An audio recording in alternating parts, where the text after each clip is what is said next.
ನೆನ್ನೆ ರಾತ್ರಿ ಬ್ರಾಕ್ ಫೀಲ್ಡಲ್ಲೇ ಮಲ್ಕೊಂಡಿದ್ದೆ. ಸೊ ಹಂಗಾಗಿ ಎದ್ದ ತಕ್ಷಣ ಡ್ಯೂಟಿ ಆನ್ ಮಾಡಿದೆ. ಬೇಗ ಎದ್ದು ಆನ್ ಮಾಡ್ತಿದ್ದಂಗೆ ಒಂದು ಕಾಡ್ ಬೀಸ್ನಳ್ಳಿಗೆ ಡ್ಯೂಟಿ ಸಿಕ್ತು ಅಂತ ಎತ್ಕೊಂಡ್ರೆ ಕಸ್ಟಮರ್ ಇನ್ನೂ ಒಳಗಡೆನೆ ಕೂತ್ಕೊಂಡು ಬುಕ್ ಮಾಡಿದ್ರೆ ಹೊರಗಡೆ ಬಂದೇ ಇಲ್ಲ.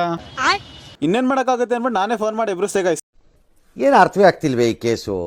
ಎಳೆ ಮಗು ಆಗಿದ್ದಿದ್ರೆ ಓಕೆ, ಏನಿದು ಏನೋ ಗೊತ್ತಾಗ್ತಿಲ್ಲಪ್ಪ, ಗೊತ್ತಿಲ್ಲ, ಈ ಅರ್ಥ ಆಗ್ತಿಲ್ಲ ನನಗೆ. ನಾವೆಲ್ಲ ರೋಡಲ್ಲಿ ಸೈಕಲ್ ಓಡಿಸಿದ್ರೆ ಕಸ್ಟಮರ್ ನನ್ನ ಕಾರ್ ಸೀಟ್ ಮೇಲೆ ಸೈಕಲ್ ಓಡಿಸ್ಬಿಟ್ಟವ್ರೆ.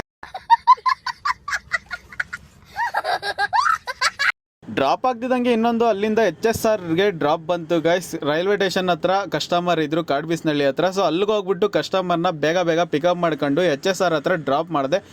ಅಲ್ಲೋಗಿ ಬೇಗ ಫ್ರೆಶ್ ಅಪ್ ಆಗ್ಬಿಟ್ಟು 5 ನಿಮಿಷಕ್ಕೆ ಹೋಗ್ಬಿಟ್ಟು ಹಿಂಗಿದ್ದವನು ಹಿಂಗಾಗ್ಬಿಟ್ಟೆ ಗೈಸ್. ಮತ್ತೆ ಅಲ್ಲಿಂದ ಒಂದು ಇಂದಿರಾನಗರ ಸೈಡು ಡ್ರಾಪ್ ಬಂತು ಗೈಸ್. ಅಲ್ಲಿಂದ ಕಸ್ಟಮರ್ನ ಕರ್ಕೊಂಡು ಹೋಗಿ ಬೇಗ ಡ್ರಾಪ್ ಮಾಡಿದ್ರೆ 214 ಬಿಲ್ ಆಗೈತೆ. 500 ರೂಪಾಯಿ ಕೊಡಕ್ಕೆ ಬರ್ತಾರೆ ಗೈಸ್. Congratulation brother.